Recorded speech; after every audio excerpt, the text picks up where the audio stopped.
Subscribe करें और bell दबाएं ताकि कोई खबर रह न जाए।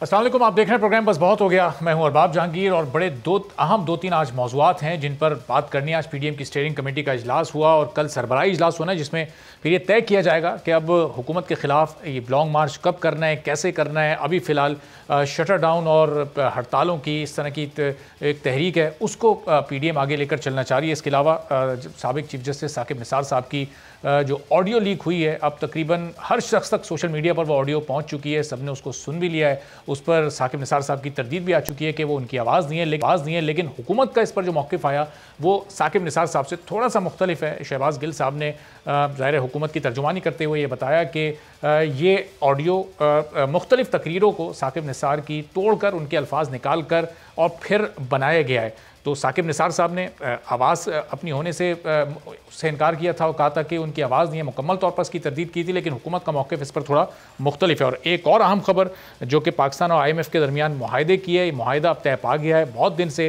वजारत ख़जाना और हुकूमत पाकिस्तान IMF के इस ग्रीन सिग्नल का इंतज़ार कर रही थी। अब ये ग्रीन सिग्नल तो मिल गया, लेकिन अभी IMF के एग्जीक्यूटिव बोर्ड का फाइनल फैसला होना बाकी है। लेकिन अब चूंकि IMF ये सिफारिश कर चुका है तो एग्जीक्यूटिव बोर्ड भी फैसला पाकिस्तान के हक में करेगा, जिसके बाद पाकिस्तान को इस मुआहदे की मद में 1 अरब और तकरीबन 5 करोड़ 90 लाख डॉलर्स मिलेंगे। और जब ये डॉलर्स पाकिस्तान के पास आएंगे तो फिर देखना यह है कि पाकिस्तान में क्या महंगाई में कमी होती है, क्योंकि IMF ने इस मुआहदे के लिए बड़ी सख्त शी थी और ये शराइत पूरी करने के लिए वजारत ख़जाना ने भी बड़ा भरपूर काम किया था और इतने अरसे तक बारगेनिंग भी IMF के साथ चलती रही। इन शराइत को कुछ नरम करने की बात होती रही। पहले तो आप सुन लीजिए कि वज़ीर ख़जाना शौकत तरीन इस हवाले से क्या कह रहे थे कि क्या क्या इक़दाम पाकिस्तान इस सिलसिले में उठा चुका है, ये सुनिएगा।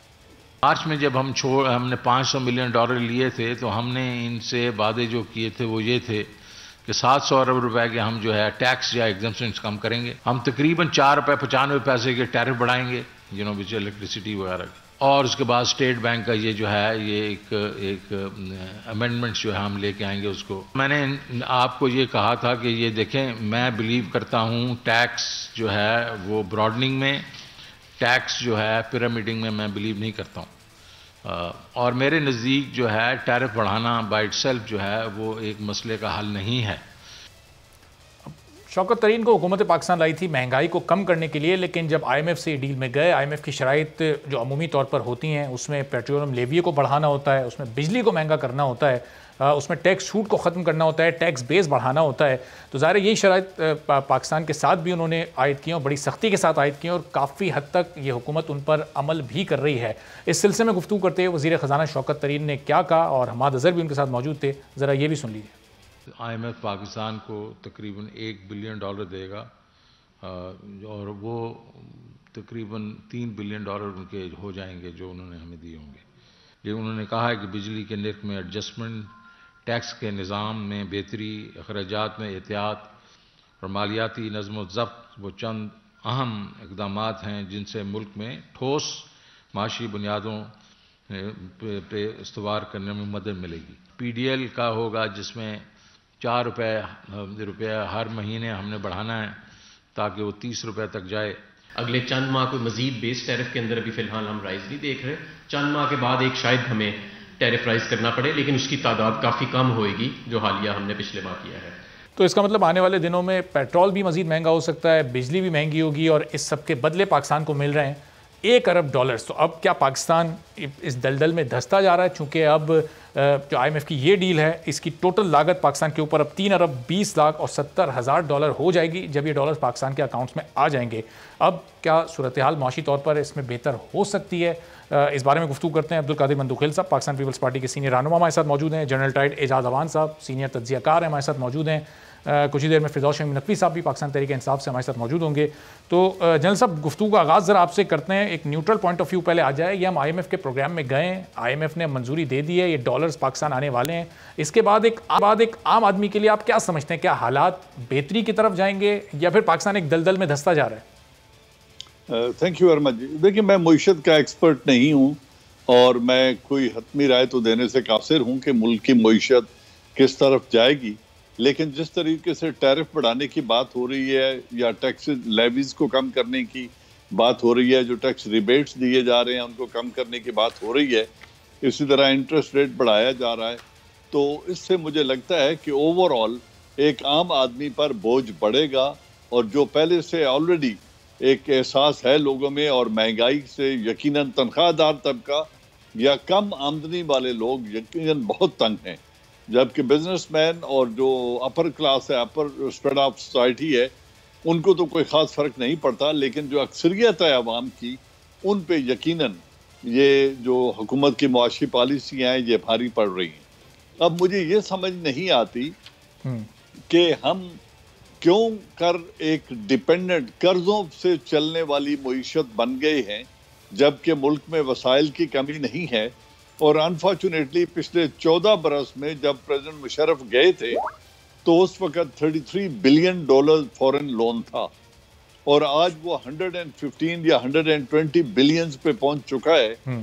तो मुझे नहीं समझ आती कि ये $88 बिलियन जो कर्ज लिया गया, जो पाकिस्तान पर चढ़ चुका है, इसकी रिफ्लेक्शन हमारी सोसाइटी में क्यों इस तरह नहीं आई कि इतने भारी कर्ज लेने के बावजूद हम 14 सालों में न रोजगार दे सके हैं, न महंगाई कंट्रोल कर सके हैं, न अपना टैक्स बेस ब्रॉड कर सके हैं।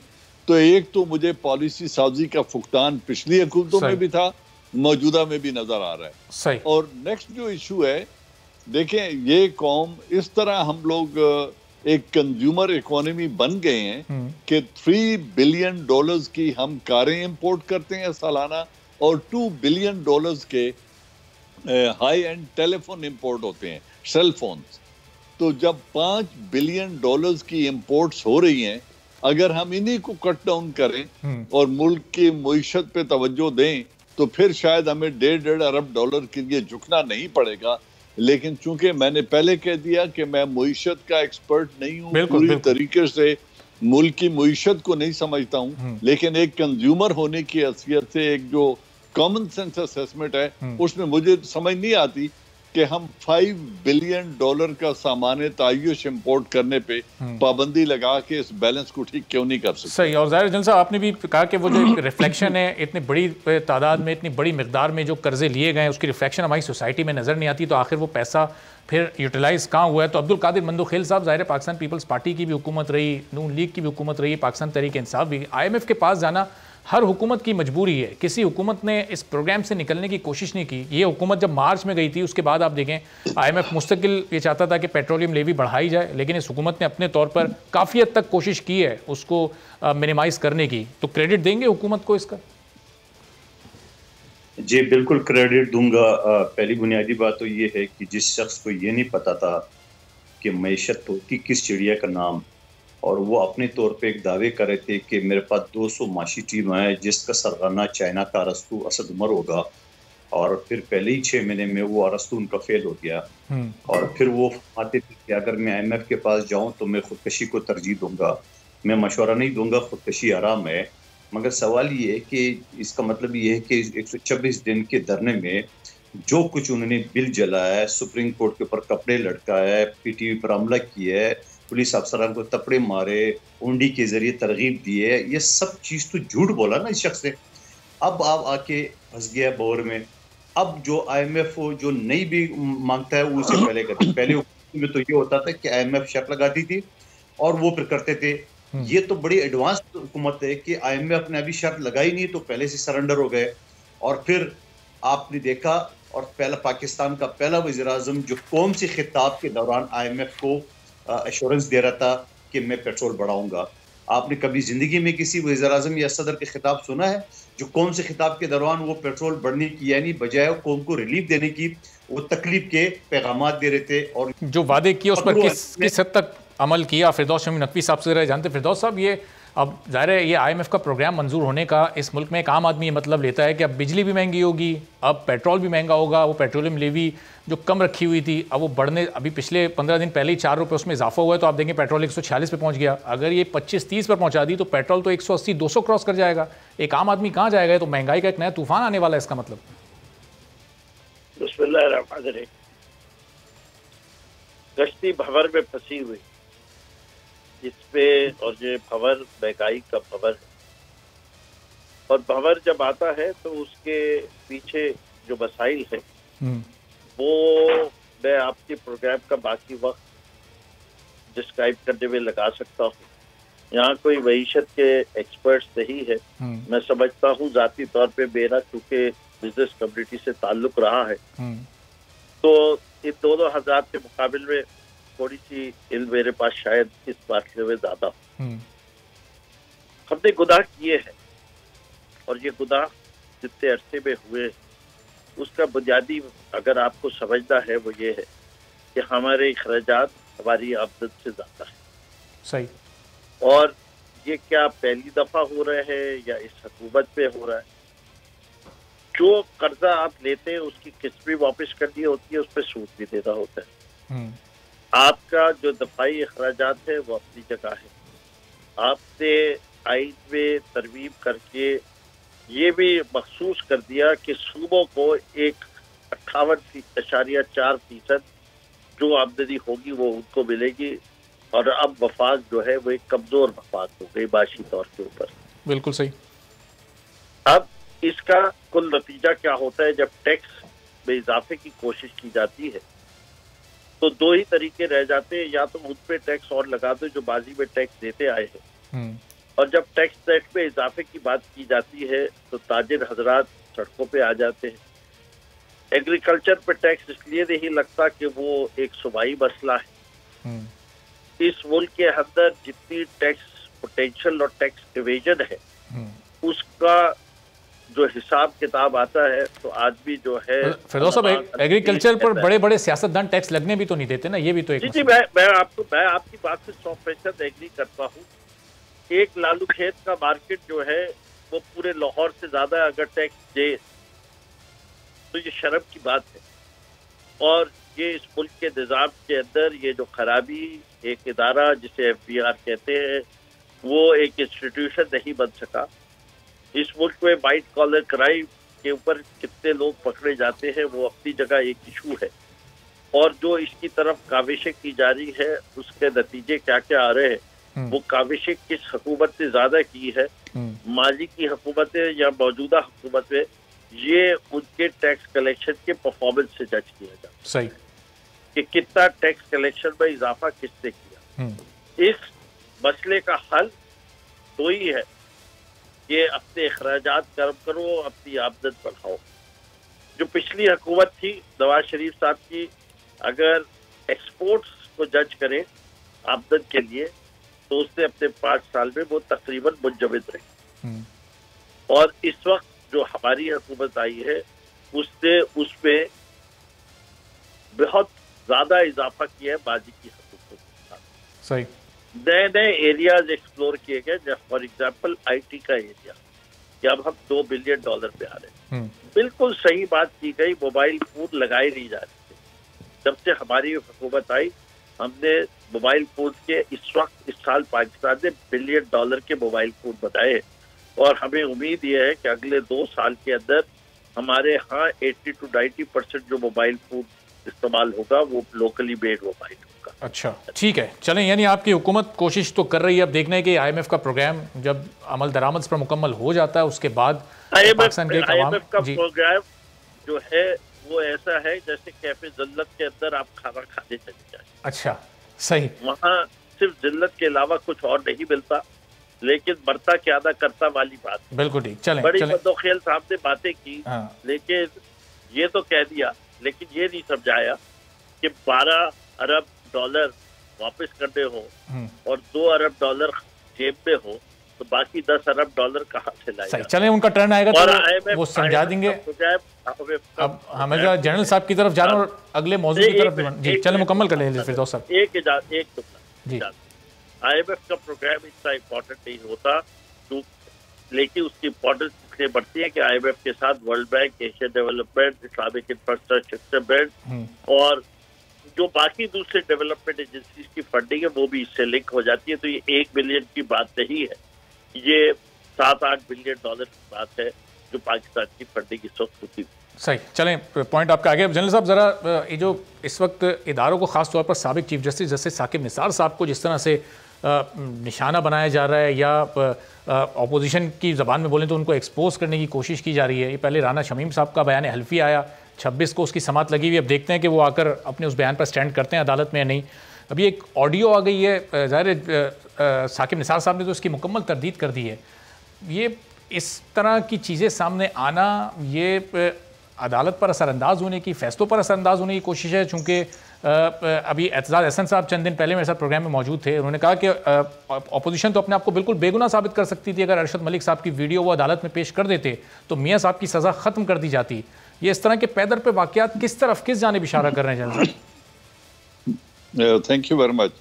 मैं पिछले सेगमेंट पे जो अभी शमीम साहब ने बातें की हैं, एक मुख्तसर सी बात करना चाहता हूँ। ज़रूर ज़रूर। वो ये है कि मुआशियत, अगर हम $1.5 बिलियन लेकर IMF से इस बात पे खुश हैं कि $8 बिलियन और मिल जाएंगे और रेलवे खसारे में ही रहेगी, PIA खसारे में रहेगी, स्टील मिल खसारे में ही रहेगी और FBR इनएफिशिएंट ही रहेगा, तो फिर इस हुकूमत को अपने जो तर्ज हुक्मरानी है उस पर गौर करना पड़ेगा।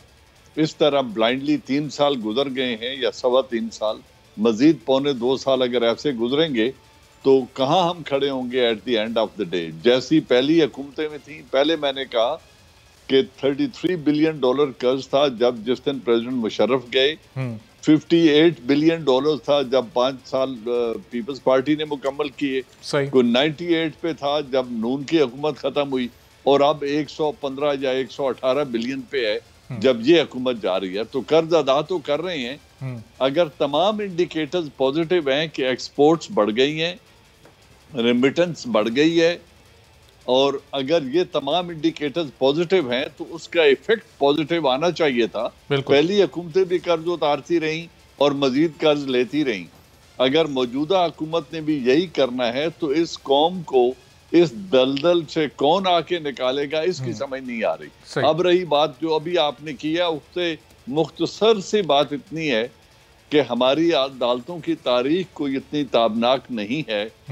जब से हमने होश संभाली है, इस तरह के इल्जामात, गलत फैसले और जो तनकीद का बायस बने, जुडिशरी के लिए एम्बैरेसमेंट का सोर्स बने, वो भी होता रहा है। लेकिन आजकल चूंकि सोशल मीडिया का दौर है और सोशल मीडिया में जो फैक्ट फजिंग है या ओवरराइड्स हैं, वॉइस ओवरराइड्स या एडिटेड मटेरियल को भेज के जो प्रोपेगेंडा वॉरफेयर है, इससे फाइट करने के लिए कौम को मैच्योरिटी से आगे बढ़ना होगा। और जब तक फोरेंसिक टेस्ट, ये तमाम एविडेंस शमीम की हो या साकिब निसार साहब की हो या जिसकी भी हो, सोशल मीडिया पे जो कुछ आता है, जब तक वो फोरेंसिक टेस्ट से क्वालिफाई नहीं होता, मैं किसी बात को कोई अहमियत देने के लिए तैयार नहीं। सही। लेकिन एजाज साहब, साकिब निसार साहब से जब भी इस सिलसिले में गुफ्तगू की जाती है, वो अपनी इस ऑडियो की तरदीद तो कर देते हैं, लेकिन वो ना राना शमीम के खिलाफ कोई कार्रवाई करने की बात करते हैं कानूनी तौर पर, ना वो इस केस में कोई कानूनी चाराजोई करने का सोच रहे हैं। वो तो खुद साबिक चीफ जस्टिस रह चुके हैं। आपको ये नहीं लगता कि उन्हें कानूनी कार्रवाई करनी चाहिए ताकि पता चले, या तो वो अपनी बेगुनाही को साबित कर दें या सामने वाले को कसूरवार साबित कर दें? दूध का दूध, पानी का पानी होना चाहिए। दूध का दूध, जब दूध एक दफा उसमें पानी डाल दिया जाए तो अलग कुछ नहीं होता, जल के दोनों चीजें खत्म हो जाती हैं। कोई चीज अलग आज तक कर नहीं सका, दूध में मिला हुआ पानी अलग। जो इफ्तिखार साहब थे, उन पर जितने इल्जाम लगे, या उससे पहले चीफ जस्टिस शमीम साहब थे, जस्टिस मुनीर के वक्त से ले लें, आज तक कौन से चीफ जस्टिस ने अपने पर लगाए हुए इल्जामात की तरदीद की है या अदालत में अपने आप को बेगुनाह साबित करने की कोशिश की है? ये प्रोपेगेंडा है, अपनी मौत खुद मर जाता है। मैं नहीं समझता कि इनमें से कभी भी कोई अदालत में आके उसकी वजाहत को जरूरी समझेगा। सही। तो कादिर मंदूखल साहब, आप तो ज़ाहिर है कानून को बड़ा बेहतर तरीके से समझते हैं, क्या लगता है आपको साकिब निसार साहब को इस ऑडियो के खिलाफ जाना चाहिए? चूँकि वो मुस्तरद कर रहे हैं, ये उनकी आवाज़ नहीं है, हुकूमत कह रही है कि उनकी तकरीरों को जोड़कर बनाया गया है, तो उन्हें अदालत जाना चाहिए इंसाफ के लिए इस सिलसिले में, या फिर छोड़ दें मामला, कुछ दिन बाद खुद ही आया गया हो जाएगा?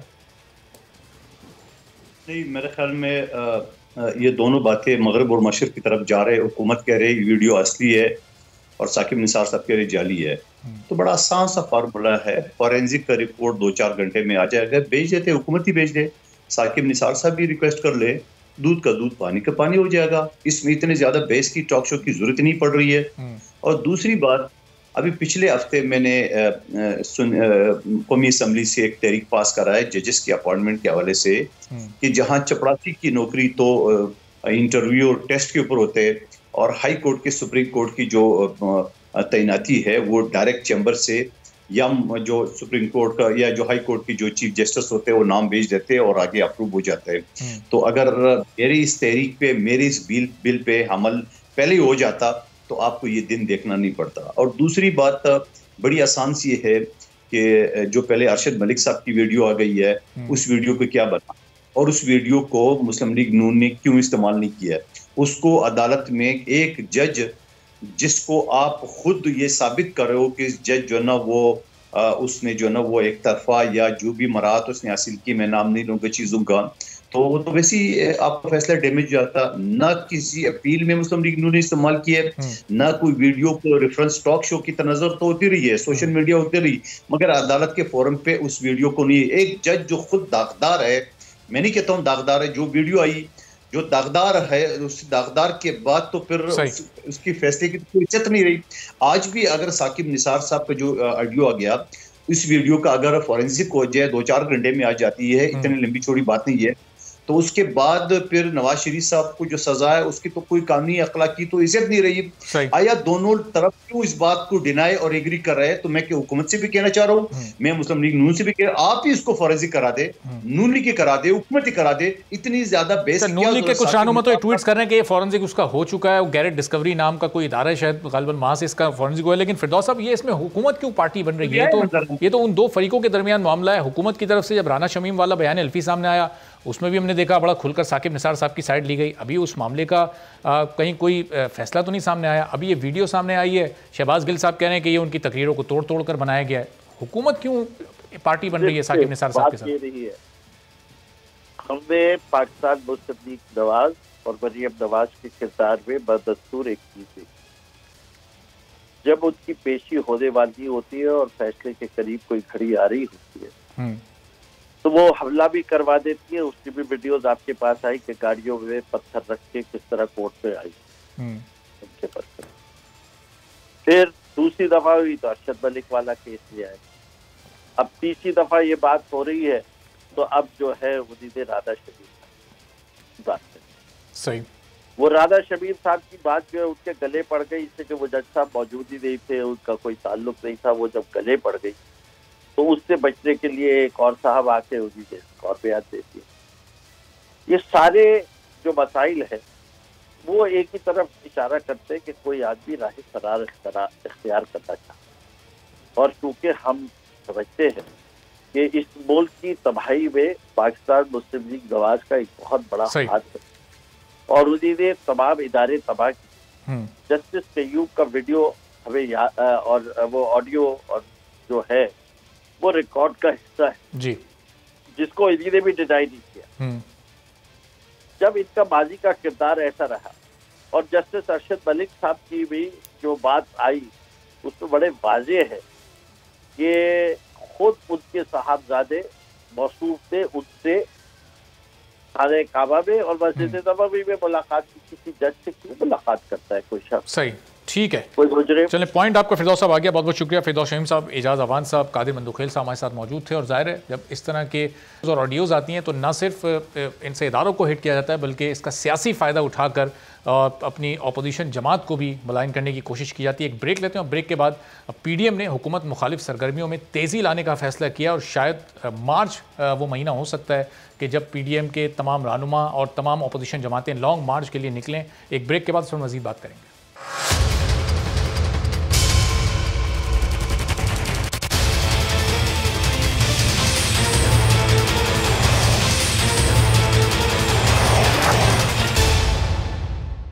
प्रोग्राम में एक बार फिर आपको खुशामदीद कहते हैं और ज़ाहिर PDM की स्टीयरिंग कमेटी का आज इजलास हुआ। कल सरबराही इजलास भी होना है, उसमें अब पीडीएम की तहरीक को किस तरह से तेज़ करना है, इस बारे में गौर किया जा रहा है। हुकूमत की जो मुद्दत है वो बड़ी कम रह गई है। पीडीएम की तहरीक चलते हुए भी ये साल से ज़्यादा हो चुका, तो अब पीडीएम किस तरह से इसमें तेज़ी लाती है। और फिर साबिक चीफ जस्टिस साकिब निसार से मंसूब जो मुबैना ऑडियो टेप सामने आई है, जिसको वो पूरी तरह से मुस्तरद कर चुके हैं, उसकी तरदीद कर चुके हैं कि वो उनकी नहीं है, और इस पर उन्होंने भी फ़िलहाल कोई कानूनी चाराजोई करने का भी फैसला नहीं किया है। और हुकूमत ये कह रही है कि ये ऑडियो टेप किस तरह से तो उनकी पुरानी तकरीरों को जोड़ जोड़ कर बनाई गई है। और इस हवाले से वज़ीर इत्तला फवाद चौधरी साहब ने भी गुफ्तगू की, और हुकूमत के मुख्तलिफ वज़रा इस सिलसिले में गुफ्तगू करते हैं कि जब भी मरीम नवाज़ की कोई पेशी होती है, अदालत में उन्हें पेश होना होता है, तो उससे पहले इस तरह के बयान हल्फी और इस तरह की ऑडियो टेप सामने आना शुरू हो जाती हैं। क्या कानून गुफ्तगू करते हुए ज़रा ये सुन लीजिए। जब भी नवाज़ शरीफ और मरीम नवाज़ के मुकदमात चलना शुरू होते हैं अदालतों में, तो कभी कोई लीक आ जाती है, कभी वीडियो आ जाती है, कभी कुछ आ जाता है, कभी कुछ आ जाता है। नहीं आती तो वो रसीदें नहीं आती जिसका पूरी कौम को इंतज़ार है। मैं अपोजिशन को ये मशवरा देना चाहता हूँ, जुडिशरी और फ़ौज के ख़िलाफ़ कैंपेन चलाना बंद करें। कभी अपने सोशल मीडिया के ज़रिए, कभी अपने ये लीडरान के ज़रिए, जिस तरीके से आप दोनों इदारों को अपने निशाने पर रखे हुए हैं, ये इंतहाई नामुनासिब है। तो सिर्फ फवाद चौधरी साहब ही नहीं, बल्कि जितने भी सीनियर वज़रा हैं, जो काबीना के अरकान हैं, हुकूमती मेंबरान और तर्जुमान हैं, वो इसी तरह की गुफ्तगू और इसी तरह के ख्यालात ज़ाहिर करते हुए पाए जाते हैं। सेनेटर जावेद अब्बासी साहब नून लीग के सीनियर रहनुमा हमारे साथ मौजूद हैं, उनसे ज़रा इन सवालात के जवाब लेते हैं कि फवाद चौधरी साहब की बातों में क्या उनके इल्ज़ामात में कुछ सदाकत है। सेनेटर जावेद अब्बासी साहब कहना है कि जब भी कोई समाअत होती है, पेशी होती है, उससे पहले इस तरह की वीडियो और ऑडियो आना शुरू हो जाती हैं। ये महज हुस्न इत्तेफाक था कि मरीम नवाज़ साहिबा की जब पेशी थी इस्लामाबाद हाई कोर्ट में, उससे 2 रोज़ पहले बयान हल्फी राना शमीम साहब का सामने आ गया। बिस्मिल्लाहिर्रहमानिर्रहीम, बहुत शुक्रिया। देखिए जी, राना शमीम साहब जो हैं वो मुस्लिम लीग के वो लीडर नहीं थे, वो एक जज के तौर पर उन्होंने काम किया है। वो चीफ जज रहे हैं, उनकी एक कॉन्स्टिट्यूशनल पोजीशन रही है। और उस वक्त के चीफ जस्टिस साकिब निसार साहब as a chief justice Pakistan उनके पास तशरीफ लेके गए। उन्होंने ये इजहार किया है कि मेरे सामने उन्होंने ये बातें की हैं, और ये बातें उन्होंने प्रेस कॉन्फ्रेंस में नहीं की हैं, ये बातें उन्होंने किसी इंटरव्यू में नहीं की। ये सबसे ज्यादा जो डॉक्यूमेंट, जिसको मोतबर डॉक्यूमेंट समझा जाता है किसी भी अदालत के अंदर, वो किसी आदमी का एफिडेविट है। अगर वो एफिडेविट दे, नोटिफाई कराए, नोटरी पब्लिक से अटेस्ट कराए और फिर उसके साथ खड़ा हो जाए, वो एक पब्लिक डॉक्यूमेंट भी बन जाता है और एक ऑफिशियल डॉक्यूमेंट के तौर पर भी इस्तेमाल किया जा सकता है। वो इस हद तक आगे गए हैं, और उनका बेटे ने कहा है कि अभी जो इस्लामाबाद हाई कोर्ट ने उन पे लिया हुआ है कंटेम्प्ट का, उन्होंने कहा कि हम अदालत में जाएंगे और साबित करेंगे। और उन्होंने कहा कि मैं ये इसलिए कर रहा हूं कि मैंने अपनी मरती हुई बीवी से वादा किया था कि मैं सच्चाई कौम के पास लेके आऊंगा। आप सीनियर जर्नलिस्ट हैं, सारे दुनिया में ऐसे वाकयात होते हैं तो लोग बाद में कोई किताब लिखता है, कोई बाद में अपना इंटरव्यू देता है, कोई अपनी बात करता है कि सच्चाई कौम तक आए। हम सब चाहते हैं कि सच कौम तक आना चाहिए। ये जो अभी साकिब निसार साहब की दूसरी ऑडियो भी आई है सामने, ये मुस्लिम लीग नून ने जारी नहीं की है, एक जर्नलिस्ट ने जारी किया है। वो आपके बरादरी से उसका तल्लुक है, ये आप उनसे पूछ सकते हैं। वो ये क्लेम कर रहे हैं। सर, ये जरा इस ऑडियो की तरफ तो आते हैं, लेकिन ये जो आप राना शमीम साहब से मुताल्लिक गुफ्तगू कर रहे हैं, उनके बेटे अहमद हसन राना साहब ने एक टीवी इंटरव्यू में बताया कि नून लीग के लॉयर्स विंग के वो ओहदेदार रहे हैं और मियाँ साहब से उनकी खासी मुलाकातें रही हैं। फिर उनकी तैनाती भी ज़ाहिर नून लीग के दौर में हुई थी, फिर इतना वक्त उन्होंने लिया ये सब बातें करने के लिए, तो वो इसलिए ये सवालात तो खड़े होते हैं ना अपनी जगह पर। मैं बेशुमार जजेस का नाम ले सकता हूँ जो सिटिंग है या रिटायर्ड जजेस हैं, वो किसी न किसी जमातों में रहे हैं जब तक एलिवेट नहीं हुए थे। बेशुमार में जर्नलिस्ट के नाम ले सकता हूँ जिन्होंने जर्नलिज्म ने शुरू किया था, वो किसी जमात के रुकन रह सकते हैं। आज क्या हम उन्हें इल्जाम लगा रहे थे कि वो सारे जजेस गलत हो गए? क्या हम इल्जाम लगा रहे हैं कि वो सारे जर्नलिस्ट ठीक नहीं थे? भाई सारे जो वकील होगा, जो इस बार का हिस्सा होगा, उसके किसी न किसी सियासी पार्टी से वाबस्तगी होती है। मैंने तो आज तक कोई वकील ऐसा बार्स में नहीं देखा जिसकी किसी सियासी जमात से वाबस्तगी ना हो। और उसके बाद जाहिर है वो फिर किसी जब एलिवेशन हो जाती है, वो एलिवेट हो जाते हैं हाई कोर्ट में या सुप्रीम कोर्ट में, उसके बाद वो अपनी सियासी वाबस्तगी छोड़ देते हैं। अगर कोई पहले किसी भी सियासी जमात में रहा हो तो ये ना कोई आईनी कदरान है, ना कोई कानूनी कदरान है। तो ये बात कहना तो मेरा ख्याल है इसमें तो कोई ऐसा वजह नहीं है कि कोई जज सच कहे। आज के सिटिंग जो जजेस साहिबान हैं उनका आप देख लें, वो कभी ना कभी जरूर अपनी किसी पार्टी में रहेंगे। आज वो जजमेंट दे तो हम कहें हम जजमेंट नहीं मानते कि वो एलिवेशन से पहले किसी सियासी जमात से उनका ताल्लुक था। इस बात पर कोई वजह नहीं है। सही। अच्छा जावेद अब्बासी, फिर ये साकिब निसार साहब की जो ऑडियो है, आपने बिल्कुल सही कहा कि ये ज़ाहिर एक सीनियर जर्नलिस्ट ने इसको अपलोड किया है, उन्होंने ये लीक की है, लेकिन फिर नून लीग के लोग इस पर सही होने की स्टैम्प क्यों लगा रहे हैं? अभी इसका फैसला तो होने दें कि आया ये ऑडियो सही है या नहीं है, साकिब निसार साहब कोई कानूनी चाराजोई उस जर्नलिस्ट के खिलाफ करते हैं या नहीं करते, अभी तो ये चीज़ें तय होना बाकी हैं। लेकिन आप अपनी पार्टी मेंबरान के ट्वीट देख लें, मरियम औरंगजेब साहिबा के और मुख्तलिफ सीनियर मेंबरान के, वो सब ट्वीट ऐसे कर रहे हैं जैसे उन्हें यकीन है कि ये ऑडियो असली है। देखिए, एक माहौल क्रिएट हुआ था, इसमें कोई शक नहीं कि उस इलेक्शन में साकिब निसार साहब ने एज ए चीफ जस्टिस क्या क्या हरकतें की थी, क्या क्या माहौल उन्होंने क्रिएट किया था, किस तरह की वो जाकर कंपेन कर रहे थे, ये उनका एक बैकग्राउंड साथ उस वक्त चल रहा था। लेकिन ये बड़ी खौफनाक बातें हैं, क्योंकि वो बातें हमारे मुतल्लिक कही गई हैं, वो बातें किसी और के मुतल्लिक नहीं कही गई। आज की ऑडियो में उन्होंने क्या कहा? उन्होंने कहा हमने इमरान खान को लाना है, हमने मियां नवाज शरीफ को सजा देना है। उन्होंने कहा है मुझे दुख है कि ऐसा नहीं होना चाहिए था। साथ ही उन्होंने कहा है कि हमें बड़ा प्रेशर है अदारों से, और साथ ही कहा कि अगर मैंने जजेस साहिबान से भी बात की, लेकिन ये बात चलने वाली नहीं है। अगर वो ये कह रहे हैं, अगर वो कह रहे हैं कि मेरे पास जजेस के ऊपर किसी अदारों का दबाव था कि मियां नवाज शरीफ को सजा दें, तो क्या ख्याल है कि आप मुस्लिम लीग नून को ये बात हजम कर देनी चाहिए? वो ये कहें कि उन्होंने ठीक कहा था, क्या हम ये कहें कि जो हमें सजा मिली है वो ठीक है? हमारा राइट है कि अगर ये काम हुआ है तो सबसे ज्यादा हम, चूंकि इस मुल्क का नुकसान हुआ है, इस मुल्क की इकानमी का नुकसान हुआ है, इस मुल्क के जो आज आप अफरा तफरी देख रहे हैं, इसका कौन जिम्मेदार है? तो अगर ये बातें सच्ची हैं तो यकीनन ये बहुत ही बड़ा जुल्म हुआ है इस मुल्क के अंदर, और इस पे कोई कमीशन बनना चाहिए। हम कहते हैं इस वक्त हुकूमत में हमें छोड़ दें, क्यों नहीं कहते इमरान खान साहब या सुप्रीम कोर्ट ऑफ पाकिस्तान खुद अपने तौर पर एक कमीशन बनाएं, सबको सामने बुलाएं, इन जर्नलिस्ट को भी बुलाएं, राणा साहब को भी बुलाएं, इन जजेस साहिबान को भी बुलाएं। अगर सच है तो जिन्होंने ये काम किया उनको लटकाएं, और अगर झूठ है तो जिन्होंने ये इल्जाम लगाया उनको सरेआम लटकाएं, कि ताकि आइंदा कोई झूठ ना कह सके। तब जाकर सच्चाई का पता चलेगा, वरना वो हमें इल्जाम देंगे, हम उनको इल्जाम देंगे।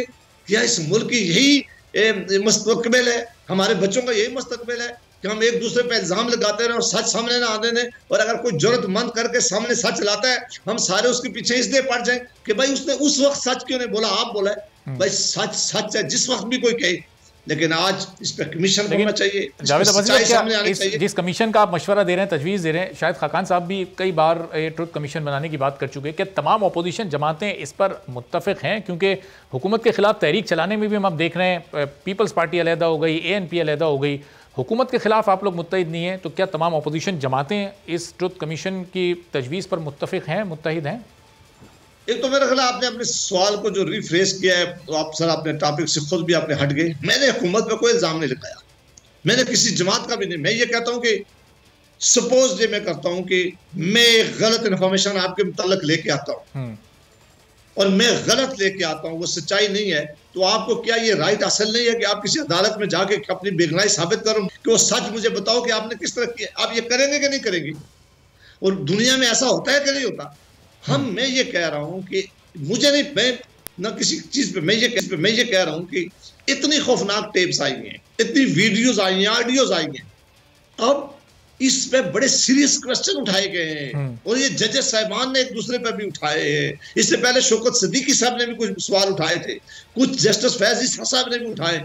अब इस सारे मामले का कौम को सच का पता चलना चाहिए, हकीकत क्या है, उसके लिए कोई कमीशन बनाए, सुप्रीम कोर्ट ऑफ पाकिस्तान खुद को तौर पर कोई एक्शन ले ले, हुकूमत कोई ऐसा कमीशन क्रेडिबल बनाए जिसमें इन सारे लोगों को बुलाएं, बेशक इनके और हो भी सकता है सच कौन कह रहा है और झूठ कौन हो सकता है अदालत इस पर कहीं कोई इस तरह का कमीशन बनाए या एक्शन ले, क्योंकि साकिब निसार साहब से जब भी बात हो रही है तो वो तो कोई कानूनी चाराजोई करने के बारे में कोई इस वक्त सोच नहीं रहे हैं, कोई खास गौर नहीं कर रहे हैं, और हुकूमत का स्टांस ये है कि ये इस ऑडियो को उनकी मुख्तलिफ तकरीरों के हिस्सों को जोड़कर बनाया गया है। उन्होंने सोशल मीडिया पर एक मियां नवाज शरीफ की भी एक ऐसी 2 मिनट की ऑडियो लीक की है हुकूमत ने, जो कि ज़ाहिर है वो मिसाल देकर उन्होंने वो लीक की है कि इस तरह से इसको जोड़ कर बनाया गया है। तो ये ज़ाहिर आज टेक्नोलॉजी के दौर में इस तरह का जो अमल है वो भी तो हो सकता है। लोग मैं आपके सवाल से अगर एग्री कर लूं तो मैं कहता हूं कि कोई फोरम तो होना चाहिए ना, डिटरमाइन करना चाहिए। बिल्कुल,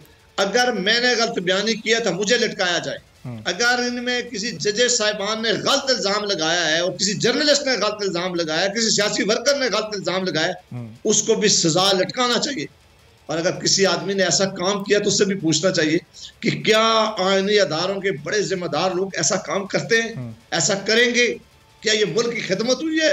क्या ये इससे मसला क्या पैदा हो रहा है? इससे लोगों की इंसाफ से तवक्को उठती जा रही है, इससे लोगों में बड़े खदशात पैदा हो रहे हैं। हमारी नई नस्ल क्या सोच रही है कि हम कहाँ ले जा रहे हैं?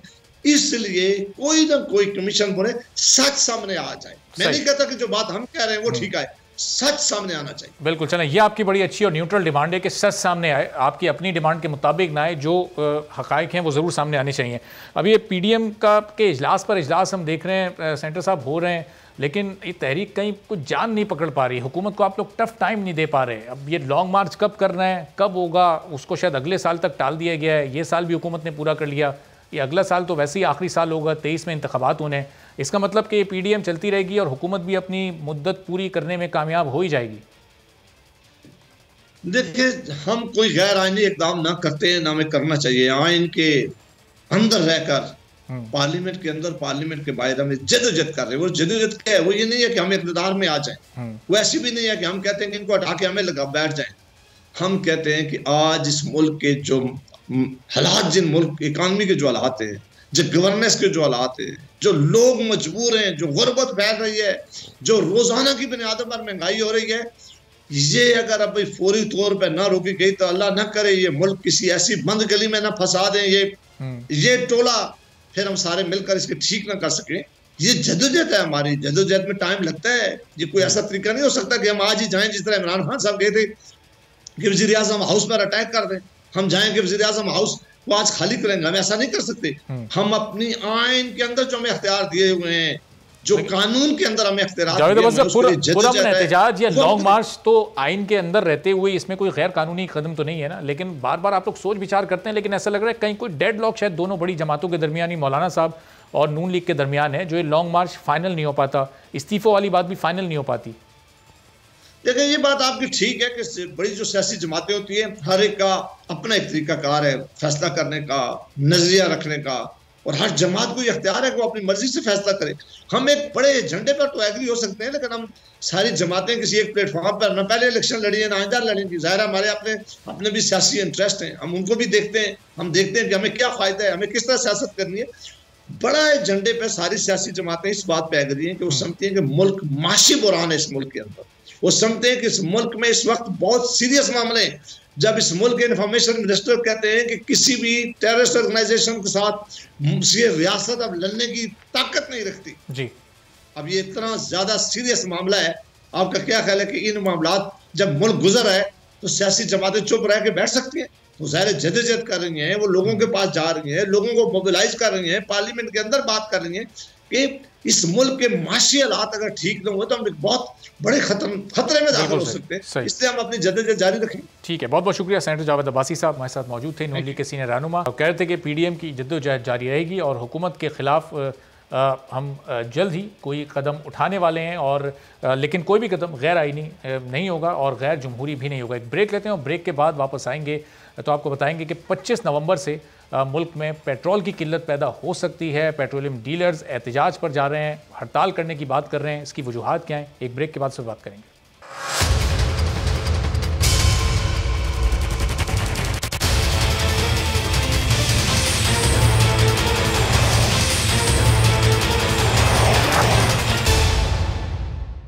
प्रोग्राम में एक बार फिर आपको खुशामदीद कहते हैं। और 25 नवंबर को मुल्क भर में पेट्रोल की किल्लत पैदा होने का खदशा पैदा हो सकता है, चूँकि all Pakistan petroleum dealers association ने 25 नवंबर को हड़ताल करने का ऐलान किया है। और ये हड़ताल क्यों कर रहे हैं?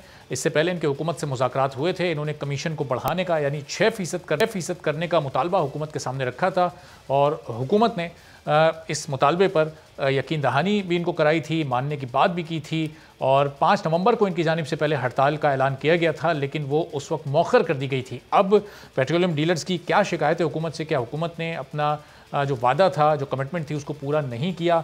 और इन्होंने जो क्या मुतालबा हुकूमत के सामने रखा था, क्या हुकूमत के लिए काबिल कबूल वो नहीं है? क्या इस वक्त सूरत हाल है? गुफ्तगू करते हैं। अब्दुल समी खान साहब हमारे साथ मौजूद हैं, चेयरमैन है ऑल पाकिस्तान पेट्रोलियम एसोसिएशन के।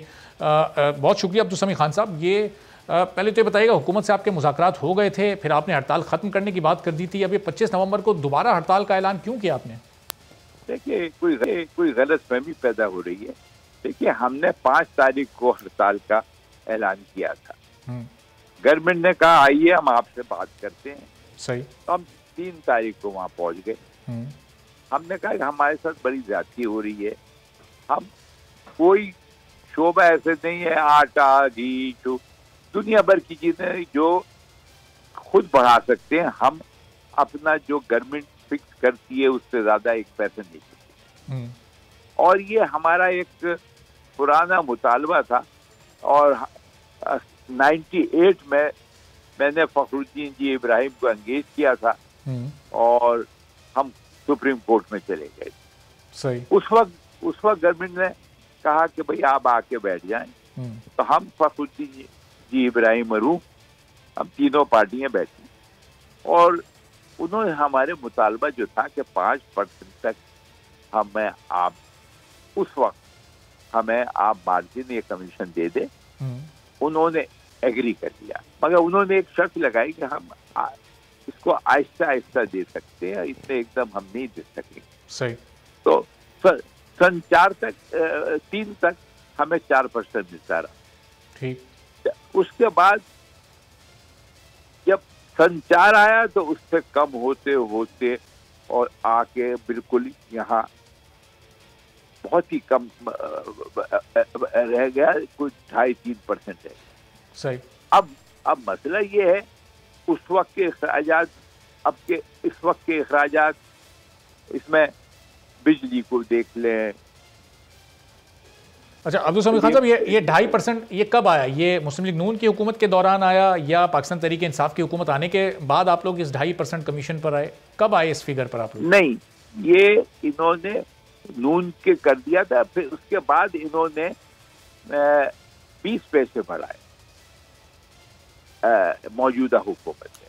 अच्छा। और तो जब इन्होंने हमें बुलाया तो हमारी बात हुई, हमने पूरा हिसाब किताब ऑडिटर से लेके गए थे और हमने ये भी कहा था कि आपके पीएसओ के अपने पंप चल रहे हैं जो उनका हिसाब किताब देख लें, या ऑडिटर से हमारा नहीं मानते तो उनसे देख लें, क्योंकि हम अब इस कलील मुनाफे में हमारा गुजारा नहीं हो रहा है। सही। और अगर ये दूसरा हमने और तजवीज दी थी कि आप ओएमसी से, ओल्ड मार्केटिंग कंपनी से कह दें कि जो पंप नहीं लगाना चाहता अपने पंप पे उनकी लीज खत्म कर दें। सही।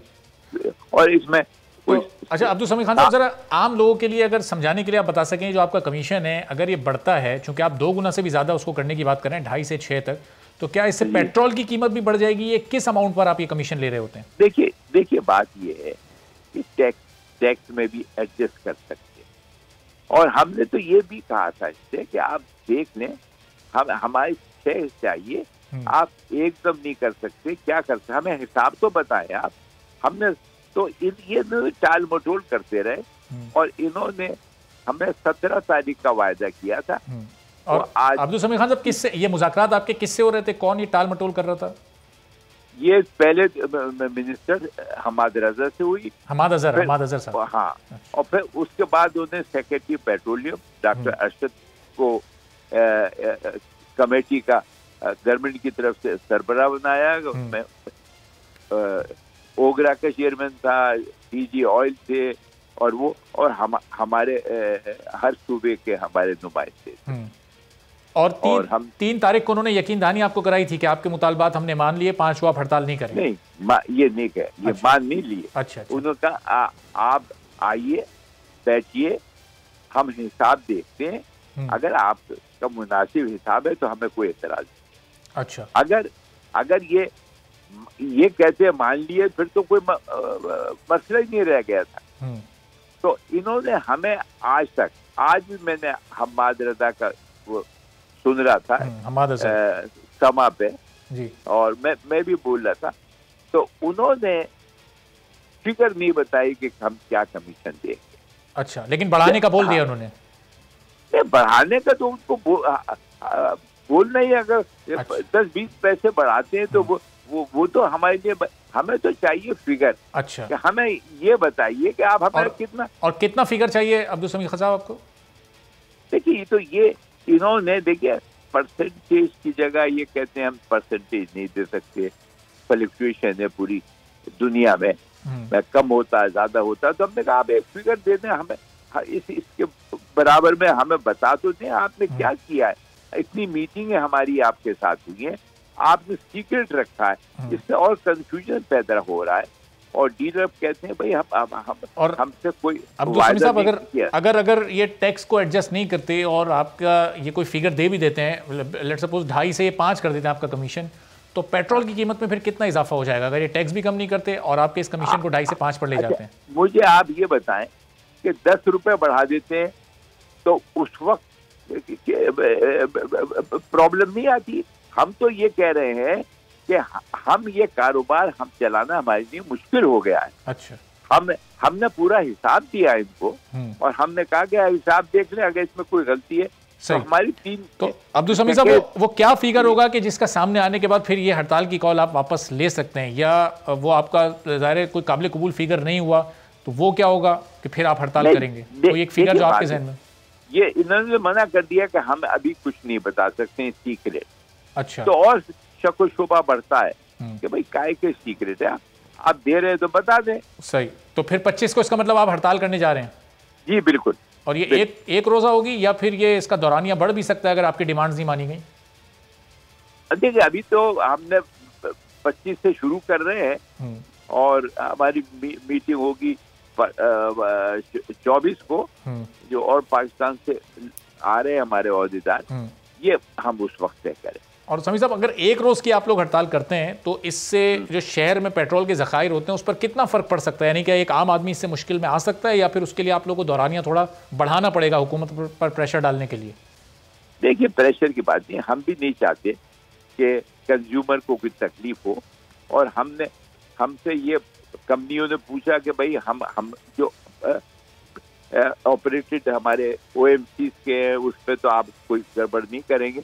हमने कहा हम बिल्कुल नहीं करेंगे, आप अपने पंप खोल लें और जो एम्बुलेंस हैं ये है वो उनको आप देते रहे।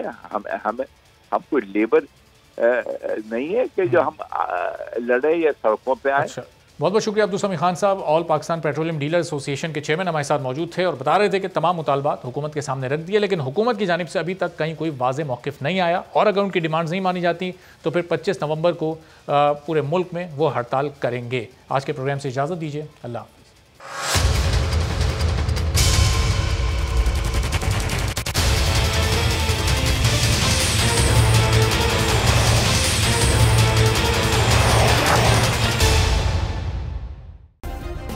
सब्सक्राइब करें और बेल दबाएं ताकि कोई खबर रह न जाए।